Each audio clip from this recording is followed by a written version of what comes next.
Hey everyone, this is Kunal from ThinkDigit, and today we take a look at the Xperia Z2's user interface. It runs on Android 4.4.2 KitKat, which is the latest version, and we have already seen this UI on the Z1 and the Z1 Compact, as both of them have got the latest update. As you can see, Android 4.4.2 KitKat. So let's take a look at the UI.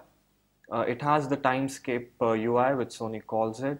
It has a new live wallpaper which turns around and changes colors. You have nice widgets which pop up. We've already seen that on a lot of Sony devices. The UI is fairly simple, more stock-based Android. You in the menu you can arrange your order and get your apps. There's also a Sony Select app store which gives you recommendations from Sony.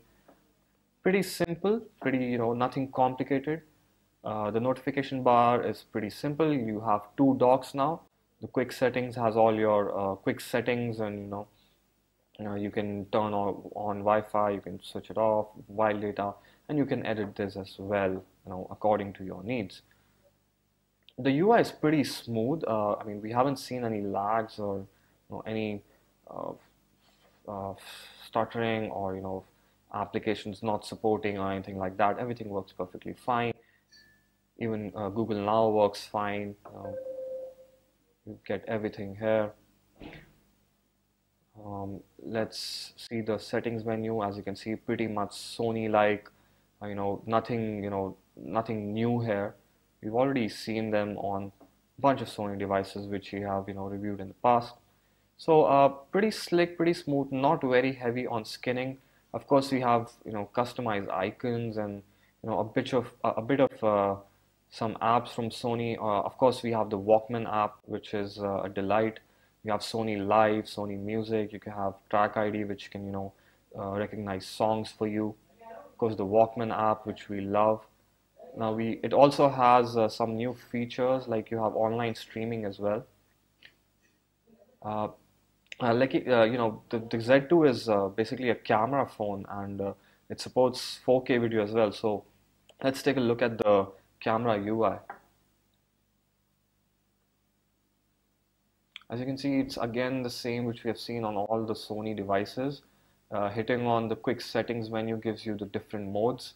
You have superior auto, manual, background defocus, which we have added, the augmented reality effects, creative effect. You even have Vine, Info Eye, time shift burst, social live, sweep panorama. All of these are different modes that you have. Now we've already talked about them on earlier Xperia phones, but now we also have 4K video. Now you can make videos in 4K resolution. So this is something new on the Xperia Z2. Coming from the Z1, you can now shoot videos in Ultra HD format, which is pretty slick. But to be honest, on a small screen like this, 4K videos, I don't know, it doesn't make sense to us. But for the fanatics, for the people who actually own a 4K display, pretty good for them. There's also a time shift video mode this time. So what it does is when you record a video, like probably for a few seconds, what you get is a similar looking arc which you have seen on a time shift burst. Now you can select the area, and this whole the blue area on the video will be in slow motion. So when I save it, it saves the video, and I can go back and play the video. Obviously, I mean, you can't see a lot of difference. You can hear me talking. So if you can see, it's gone slow and gone fast. So yeah, this is another new feature on the camera. You have time shift video, which you can select a part of the video and slow down. You have 4K video. Obviously, we've seen the background defocus app, on the camera, which focuses on the foreground, and then you can later change the focusing at the background or of the foreground. Other features are pretty much similar on the camera, and you can also add more apps by going to the store, and they come around over here as well. Uh, Other than that, we have, if you go back to the manual, you have a bunch of settings over here. You can select some scenes. different modes like soft snap, soft skin, motion blur, night scene, HDR and stuff like that. But to be honest, it works pretty good, but you can only use these modes if you're in the 8 megapixel resolution and not on the 20 megapixel resolution. So as you can see, when I go to the 20 megapixel resolution, I can't select scenes. Although I do get options for my exposure, my flash, and just a bunch of other features like focusing modes and smile shutter options and self timer.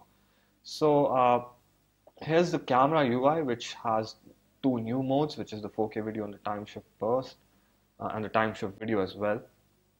And overall, I guess the UI has improved a bit from previous Sony devices. The KitKat UI isn't that bad. We're happy with the fact that Sony hasn't heavily customized it. We have a stock kind of experience on the device, so not bad from Sony, but we could have wished, we wished it was slightly better, not so simple, but yeah, works good, pretty stable, and quite solid on the hardware.